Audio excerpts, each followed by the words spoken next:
Welcome to mister and missus VDK. இன்றைக்கி நம்ம முடக்கத்தான் கீரை தோசை எப்படி செய்கிறதுன்னு பார்க்கலாம். இட்லி அரிசி 1/2 கிலோ ஊற வச்சு அரைச்சிட்ருக்கேன். உளுந்தம்பருப்பு ஒரு 75 கிராமும், வெந்தயம் ஒரு 1/2 ஸ்பூனும் போட்டு ஊற வச்சுருக்கேன். இந்த முடக்கத்தான் கீரை தோசைக்கு வந்து நான் இட்லி தோசை மாவுலேயே தான் செய்ய போகிறேன். எல்லாருமே இந்த மாவுலேயே கீரையை போட்டு சுடுவாங்க. ஸோ நான் அந்த மாதிரி செய்யாமல் நம்ம ரெடிமேடாக எப்பயும் போல் நம்ம மாவு அரைச்சிட்டு அந்த மாவில் மிக்ஸ் பண்ணி தான் நான் செய்ய போகிறேன். இது நம்மளுக்கு யூஸ்ஃபுல்லாக இருக்கும்.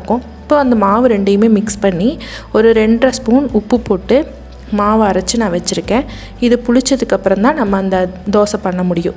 முடக்கத்தான் கீரை தோசை பார்த்திங்கன்னா உங்களுக்கு ரொம்ப ரொம்ப நல்லது. இப்போ இந்த இலையை நான் எடுத்திருக்கேன். இதில் நம்ம இலையில் காம்பெல்லாம் எடுத்து நம்ம போடக்கூடாது. வெறும் இலைகள் மட்டும்தான் எடுத்து நம்ம போடணும். இதில் விதையும் இருக்கும். அந்த விதையெல்லாம் எதுவுமே நம்ம மிக்ஸ் பண்ண வேண்டாம். இலையை மட்டும் எடுத்து போட்டிங்கன்னா தான் உங்களுக்கு நல்லாயிருக்கும். காம்பெல்லாம் சேர்த்து நம்ம போட்டோம்னா ரொம்ப கசப்படிக்கும். நம்ம தோசை சாப்பிடும்போது ரொம்ப அந்த ஃப்ளேவர் கொடுக்கறதுனால குழந்தைங்கள்லாம் சாப்பிட மாட்டாங்க. இந்த மாதிரி செஞ்சிங்கன்னா உங்களுக்கு ரொம்ப கசப்படிக்காது. அதே மாதிரி நல்லா டேஸ்ட்டாகவும் இருக்கும்.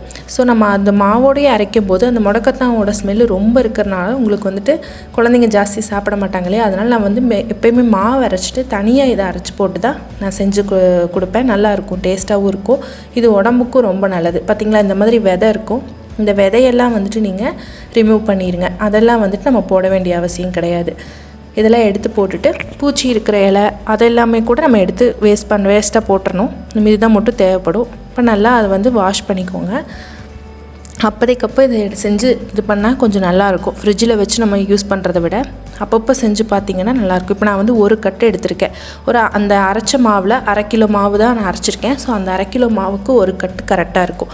1/2 கிலோ இட்லி தோசை மாவுக்கு இந்த 1 கட்டு போட்டிங்கன்னா உங்களுக்கு அந்த கசப்பு தன்மை இல்லாமல் கரெக்டாக இருக்கும். ரொம்ப வளவளப்பு, இது ரொம்ப அரைக்கும் போது நல்லா வளவளப்பு கொடுக்கும். ஸோ அந்த வளவளப்பு இல்லாமல் உங்களுக்கு கரெக்டாக கொடுக்கும். இதுதான் அளவு. 1/2 கிலோவுக்கு 1 கட்டு நல்லா அந்த கட்டு உங்களுக்கு பார்த்தாலே உங்களுக்கு அளவு தெரியும். ஸோ அந்த அளவு கட்டுக்கு நம்ம கரெக்டாக போட்டு இது பண்ணிக்கலாம்.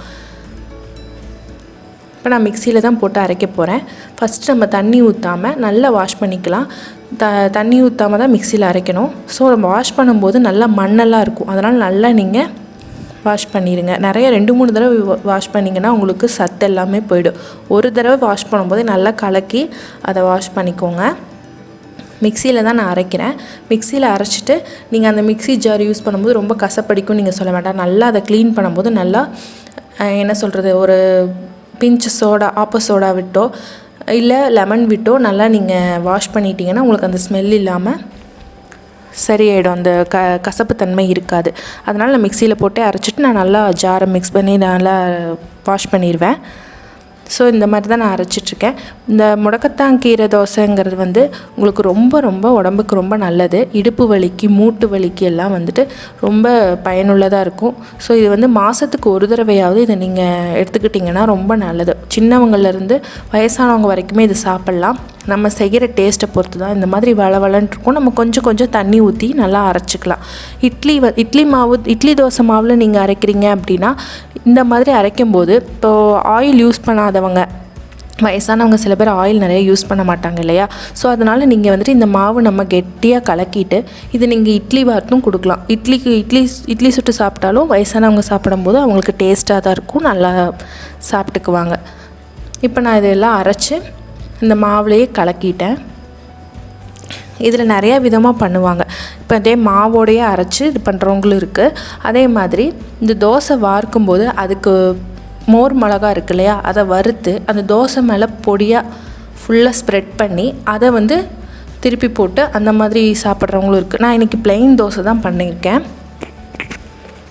இந்த முடக்கத்தான் கீரையோட யூஸ் என்னென்னா, ரொம்ப இடுப்பு வலி, கால் வலி, மூட்டு வலி இருக்கிறதுக்கெல்லாம் ரொம்பவே ரொம்ப நல்லதாக இருக்கும்.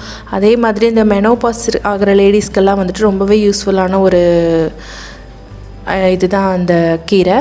ஸோ அதனால் நீங்கள் இதை அடிக்கடி யூஸ் பண்ணிக்கோங்க. குழந்தைங்களுக்கு இந்த கலர் ஃப்ளேவரிஷாக இருக்கிறதுனால சாப்பிடுவாங்க. கசப்புத்தன்மையே இருக்காது. நான் சொல்கிற இந்த அளவில் உங்களுக்கு இந்த தோசையோட கசப்புத்தன்மை இருக்காது. ஸோ நீங்கள் இந்த மாதிரி செஞ்சு பாருங்கள். இப்போ நான் தோசை ஊற்றுறேன். இந்த தோசையை பொறுத்த வரைக்கும் நீங்கள் நான்ஸ்டிக்கில் ஊற்றுறத விட இரும்பு கல்லில் ஊற்றினா தான் நல்ல டேஸ்ட் கொடுக்கும். ஸோ இன்றைக்கி நான் அதே மாதிரி இரும்பு கல்லில் தான் ஊற்றிருக்கேன். நல்லா எண்ணெய் ஊற்றி நல்லா மொறுமொறுனே வரும் இந்த தோசை. உங்களுக்கு கோதுமை தோசை மாதிரி வளவளன்னு இல்லாமல் உங்களுக்கு நல்லா மொறுமொறுன்னு வரும். நீங்கள் இந்த தோசையை ஒரு தடவை ட்ரை பண்ணி பாருங்கள். இப்போ நம்ம இப்போ தோசை ஊற்றிருக்கோம் இல்லையா, அந்த தோசை ஊற்றிருக்கும்போது அதுக்கு மேலே மோர் மிளகா வறுத்து அந்த தனியாக நம்ம வறுத்து அதை வந்து நல்லா நைஸாக பொடி பண்ணி இந்த தோசை மேலேயும் நம்ம ஸ்ப்ரெட் பண்ணி போட்டுக்கலாம், நல்லாயிருக்கும். பட் நான் இன்றைக்கி அந்த ஃப்ளேவர் போடலை, வெறும் ப்ளெயின் தோசை தான் சுட்டிருக்கேன். இந்த தோசைக்கு ஏற்றது வந்துட்டு உங்களுக்கு கார சட்னி, தேங்காய் சட்னி எல்லாமே நல்லாயிருக்கும். பட் இந்த சட்னி பிடிக்காதவங்க குழந்தைங்களாம் வந்து வெறும் சுகர் வச்சு சாப்பிட்டா கூட நல்ல டேஸ்ட் கொடுக்கும், நல்லாயிருக்கும். நீங்கள் ட்ரை பண்ணி பாருங்கள் எப்படி இருக்குன்னு.